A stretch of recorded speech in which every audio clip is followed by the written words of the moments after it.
Le cheval qui a aussi beaucoup inspiré en son temps Léonard de Vinci, le maître italien, devait même réaliser la plus grande statue équestre au monde, un projet fou parmi tant d'autres. Et alors que l'exposition du Louvre est un réel succès, nous avons décidé aujourd'hui de retourner aux sources de ce génie si fascinant. Qui était vraiment cet autodidacte, né dans un petit village d'Italie et mort dans les bras d'un roi de France? La réponse est dans ce très beau zoom signé Florence Lecnec et Xavier Boucher. 500 ans après sa mort, Léonard de Vinci est un mythe bien vivant. On lui dédie des dizaines d'expositions. Les maquettes de ses inventions trônent en ville, à la campagne. On a même trouvé l'homme de Vitruve sur ce terrain de golf italien. Le TGV Paris-Milan roule à son effigie. Sa Joconde reste un best-seller, entreaperçu par 7 millions de visiteurs au Louvre chaque année. Et quand le Salvator Mundi lui est attribué, c'est un record absolu en salle des ventes, 450 millions de dollars pour propulser Léonard de Vinci, peintre le plus bankable de l'histoire. Mais qui est donc cet homme que nous vénérons? Nous sommes allés à sa rencontre, à l'ouest de Florence, sur les murs de Vinci, la commune dont il porte le nom. Il est un guide omniprésent. Mais c'est à l'écart du village que Leonardo serait né, dans cette maison.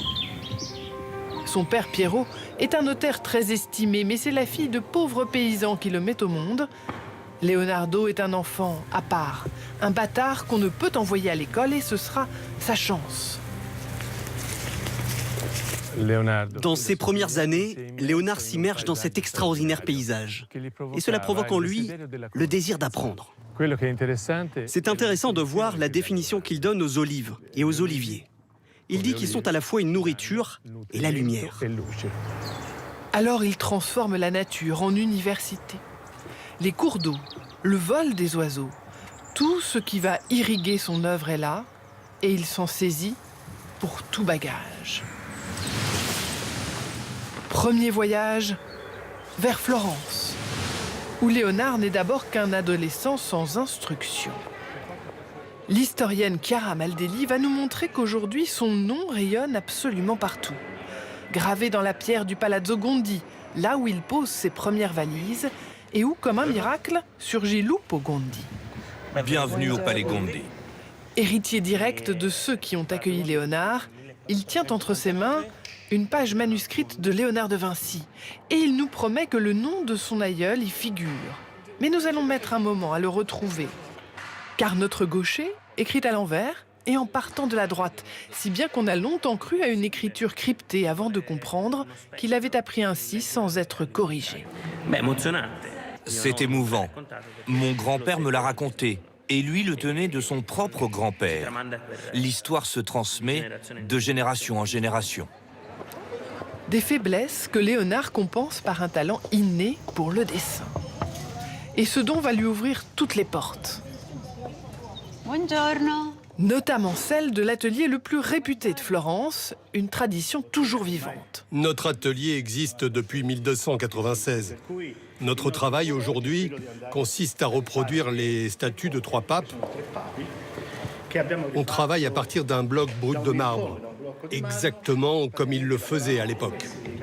Léonard devient le disciple du maître Andrea del Verrocchio et dans cette renaissance flamboyante, c'est lui qui élabore toutes les commandes les plus prestigieuses de la ville. Léonard apprend donc ici à manier les outils.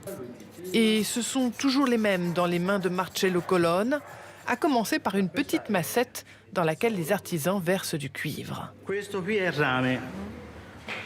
On aime notre massette, comme les anciens, parce que ça permet de taper en toute légèreté, en douceur. Léonard sans Verrocchio serait resté un artiste intuitif, subjectif, celui qu'il était en arrivant de la campagne. Ici, ce n'est pas seulement une formation artistique, c'est aussi une formation technique. Car un événement particulier va captiver le jeune Léonard. Au cœur de la ville s'achève la construction de la cathédrale de Florence. Et en 1471, on touche au but. Il ne lui manque plus que son dôme, sa lanterne, et objet de toutes les attentions dans l'atelier, la boule en cuivre qui doit couronner l'ensemble. Elle est élaborée sous la direction de Léonard. Nous allons vous faire revivre ce frisson avec Carlo et Michaele. Car 2 fois par an, ce sont eux qui prennent soin de celle que les Florentins appellent la Palla d'Oro. Un rendez-vous nocturne qui nous incite aux rêveries. Il nous faut franchir 463 marches, souffrir, souffler, s'interroger sur l'immense fresque du jugement dernier.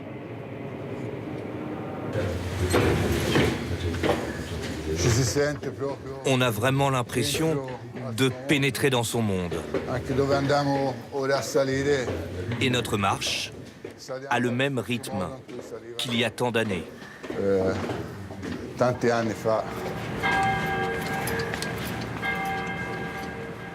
Première terrasse et grand spectacle, il est 7 h du matin.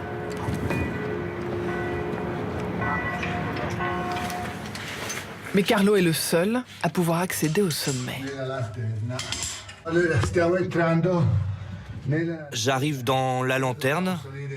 Il y a encore 10 petites marches à franchir.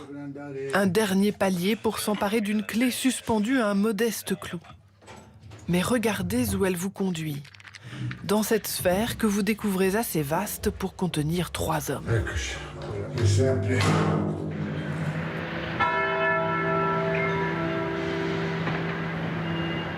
Aujourd'hui, c'est vraiment une journée spectaculaire, splendide. Cette fois, vous êtes donc vraiment Léonard de Vinci. Vous avez 18 ans. Florence est à vos pieds. Car le temps est venu de voir s'épanouir un artiste, un grand peintre, comme Chiara va nous le confirmer. Le musée des Offices consacre une toute nouvelle salle aux œuvres du maître.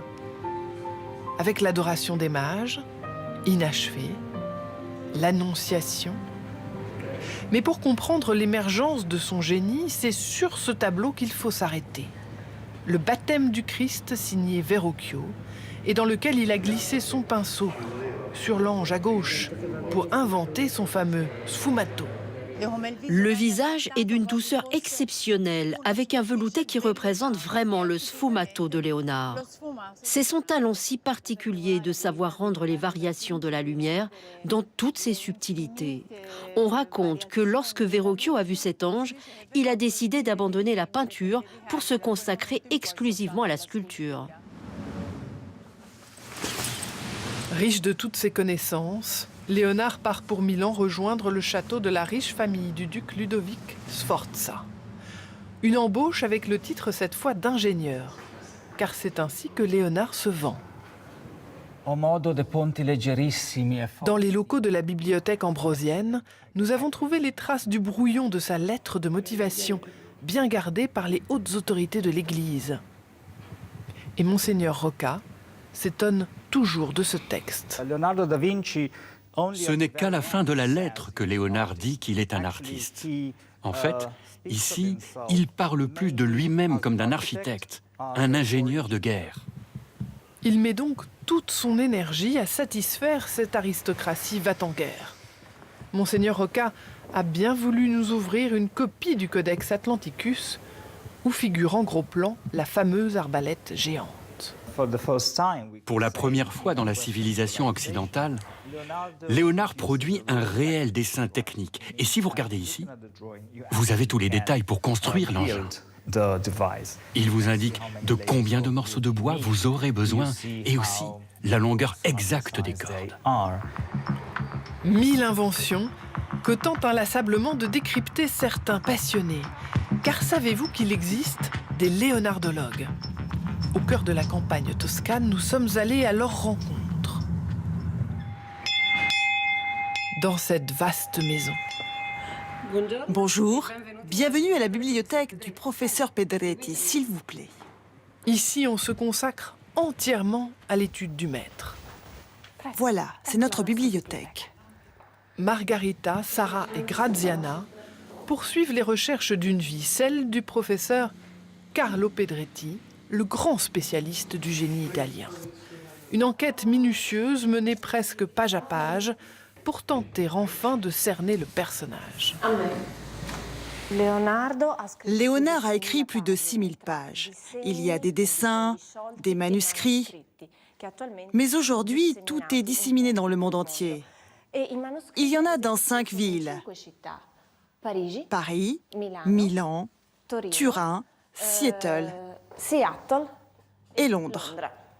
Des manuscrits originaux, Codex Atlanticus, Madrid, Windsor ou Leicester, impossible à réunir et donc difficile à consulter, sauf ici. Du plus récent facsimilé au plus ancien. Des copies de ses écrits, pour enfin saisir la personnalité de Léonard de Vinci qui se trouve, assez bien résumée, sur une des pages du Codex conservée par la reine d'Angleterre. Eccolo qua. La voilà.